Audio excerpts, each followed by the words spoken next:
primer lugar, no importa el método que se practique de yoga, el cuerpo humano es el mismo, la mente del ser humano es la misma, y desde luego el funcionamiento de ese software que tenemos en nuestra mente, sea cual sea el nivel, sea subconsciente, consciente o incluso supraconsciente, para los que son maestros de la práctica del yoga, es el mismo. Está totalmente descrito en el Yoga Sutra y se podría, digamos, traducir a los occidentales de una forma simple como la precisión, la percepción y la integración, que son los tres elementos fundamentales o pilares sobre los cuales se debe sustentar una buena práctica de yoga. Ya repito, no importa si son principiantes o son experimentados y tampoco importa el método que se practique. ¿Por qué? Pues muy simple. La precisión es lo que permite discriminar si la sensación de diferencia que se produce entre los hemisferios del cuerpo, entre la banda derecha e izquierda o en la cara frontal y posterior, se produce por una mala postura, es decir, que es imprecisa la postura, o porque esa diferencia es inherente a nuestro cuerpo. Si estamos haciendo asanas o ejercicios de yoga y estamos haciendo pranayamas o ejercicios de respiración y percibimos esas diferencias y sentimos que un pulmón se llena más que otro o un lado de nuestro cuerpo pisa más fuerte que el otro y no tenemos precisión en la postura, ¿cómo sabemos cómo corregir esto? ¿De qué forma lo corregimos? Entonces, si no hay precisión, no sabemos cómo poner nuestro cuerpo en un estado de equilibrio. Eso es lo primero. Luego, la percepción nos permite la comunicación correcta del cerebro con cada una de las partes del cuerpo. Si no existe percepción en la práctica, la conciencia sencillamente no profundiza. Seguimos trabajando con la vista. O sea, corregimos una pierna porque la vemos. Cuando no la vemos no la podremos corregir porque la comunicación nerviosa entre el sistema sensitivo y motor de la propia región que queremos corregir no está potenciado. Y eso se potencia con la práctica, eso se le llama percepción, a un nivel muy bajo, pero es percepción, y a partir de ahí, pues más en profundidad. Y finalmente, el yoga se trata de unión, unificación. Nuestra mente no es una mente que esté en un estado de unidad, es una mente que está en un estado de separatividad. Y cuando empezamos a hacer posiciones de yoga nos damos cuenta. Cuando pensamos en el pie se nos olvida el hombro. Cuando pensamos en el hombro se nos olvida el pie. Es decir, la mente salta del pie al hombro o del hombro a la pierna o al vientre según el foco de atención se mueva.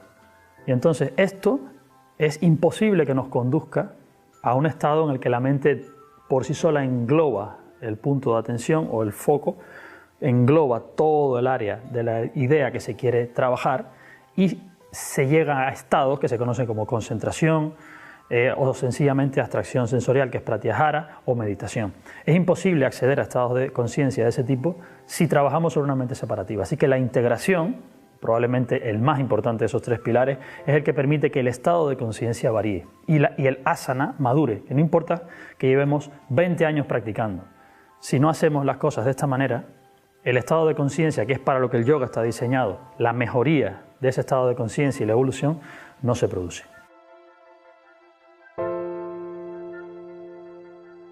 Yo respondería a esa pregunta con una pregunta. ¿Dónde está, en qué área de su cuerpo, o de su mente, o de todo lo que les define como ser humano, dónde está la conciencia?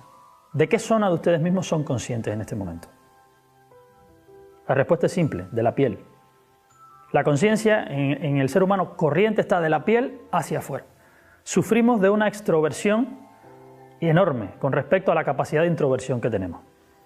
Nos hemos hecho a imagen y semejanza del ojo. Nuestra mente depende directamente del ojo. Somos altamente audiovisuales en este momento. Nuestra práctica depende del ojo. Por eso, cuando hacemos una posición, y todos los principiantes me lo preguntan siempre, ¿podemos poner un espejo para saber si estamos bien? Eso me lo preguntan a diario. ¿Se lo pueden poner? Lo que pasa es que mientras más espejos usan, mientras más siguen usando el ojo, más debilitan el resto de los canales sensoriales del cuerpo, que son los que van a dar la propiocepción. Esa propiocepción del cuerpo es la que genera la percepción directa, o sea, la conexión directa, como una DSL, como Internet, entre el cerebro y cada célula del cuerpo, y no entre el cerebro y el ojo, que le dice al cerebro lo que está pasando en el resto del cuerpo, que es lo que está pasando a día de hoy. El proceso de expansión de la conciencia, que va a la par del proceso de concentración de la conciencia, van a la misma vez, trabajados juntos, permite que se entrene toda la fibra nerviosa del cuerpo y del cerebro para que la mente dé una cobertura adireccional. Cuando al principio la mente trabaja de manera direccional y con esfuerzo, que tenemos que focalizarnos en el pie o focalizarnos en el hombro, no tenemos realmente el hardware de nuestro cuerpo preparado para soportar un funcionamiento adireccional y todo abarcante de la conciencia. Eso hace que tengamos que pasar necesariamente por una práctica precisa en la que el ojo todavía sigue siendo el que geométricamente nos dice que la asana es correcta, para poder discriminar y decir, todas estas diferencias que siento ahora, como la postura es correcta, se deben a la deficiencia de mi sistema osteomuscular, nervioso, endocrino, etcétera, etcétera. Y poder arreglar todo esto y ponerlo en equilibrio. Y una vez que llegamos a ese punto, sabemos que el instrumento con el que vamos a observar nuestra mente y nuestro cuerpo es un instrumento que está calibrado y equilibrado. O sea, a partir de allí empezamos a potenciar la percepción. Si empezamos a intentar percibir sin lo primero, obviamente es como usar un microscopio o un telescopio opaco, en el que lo que vamos a ver está distorsionado. Es decir, la práctica es errónea, porque no partimos de un principio equilibrado y un principio cristalino, que podamos ver sin distorsión, lo vamos a sentir sin distorsión. Nuestros nervios nos engañan, para decirlo de alguna manera. Y finalmente, la percepción hay que irla entrenando, hay que ir expandiendo el foco de atención hasta que no sea necesario saltar de un lado a otro. Es decir, ya cuando la mente logra abarcar al cuerpo completo, no salta, porque ya está en todas partes. Pero hay que entrenarlo, como si fuera una pesa, igual, pero en el sistema nervioso. Así que precisión, percepción, para después poder abordar la integración. Ese es el orden. Siempre que explico el yoga a mis alumnos, lo explico en términos de energía y tiempo. Nosotros podemos multiplicar todos los recursos que queramos, salvo nuestro tiempo y salvo nuestra energía en el estado de conciencia actual. Después aprenderán que cuando evoluciona el estado de conciencia también lo hace la energía. Pero en nuestro estado de conciencia no se multiplica ni la energía ni el tiempo. Entonces, los beneficios principales que tiene seguir una práctica correcta sobre estos pilares son muy simples. El primero, se minimiza la cantidad de energía que tenemos que emplear en sostener una práctica. Segundo, se potencia el resultado de la práctica haciendo que todos los desequilibrios que se pueden traducir como enfermedades, aunque no sean patológicas desde el punto de vista del yoga, las pequeñas lesiones, molestias posturales, deficiencias de los sistemas fisiológicos por estar desequilibrados, por no tener una homeostasia correcta, van desapareciendo con el tiempo. Es decir, se gana una calidad de vida en menos tiempo con respecto a seguir un curso o seguir una práctica sin este tipo de control. Y tercero, mucho más importante que todo, se minimiza el tiempo en el que uno recibe los beneficios profundos del yoga, que son los que realmente lleva buscando desde el principio. Estos beneficios a veces nunca llegan en la vida, porque la propia práctica de yoga está definida en el Yoga Sutra, que debe ser durante un largo periodo de tiempo, de manera ininterrumpida y con toda la atención que la conciencia pueda prestarle. Y en un momento actual en el que la extroversión que nos exige el propio sistema social en el que estamos viviendo en Occidente, es casi imposible que sin un método riguroso y ya optimizado nos planteamos, incluso a medio y largo plazo, convertirnos en yogis en el mismo siglo XXI en el que vivimos. Y el objetivo que yo tengo con estos tres pilares es que esto sea posible aquí y ahora, en mitad de esta sociedad.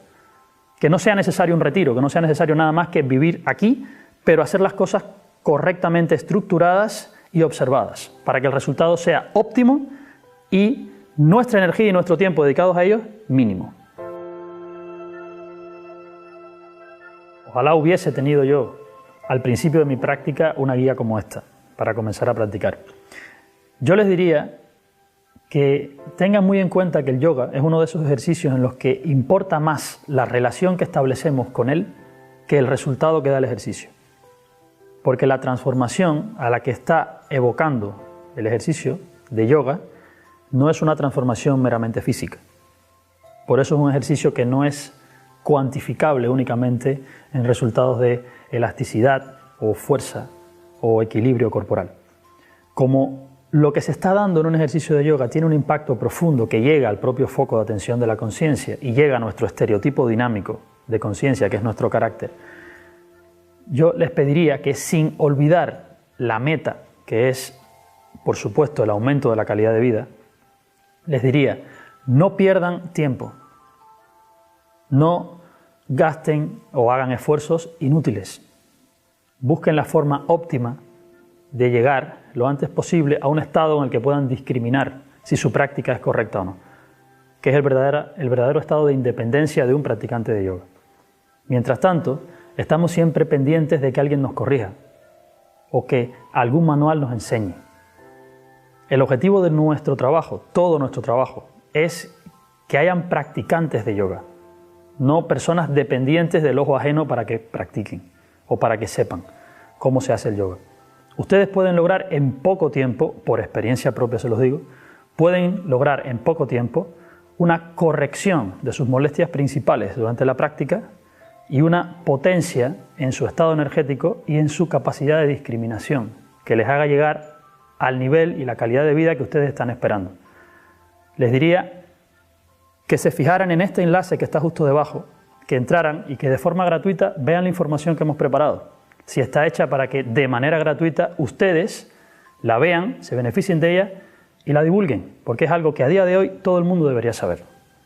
Espero que lo uses, espero que te sea beneficioso a ti y espero que hagas que a otros también les sea beneficioso. Muchas gracias.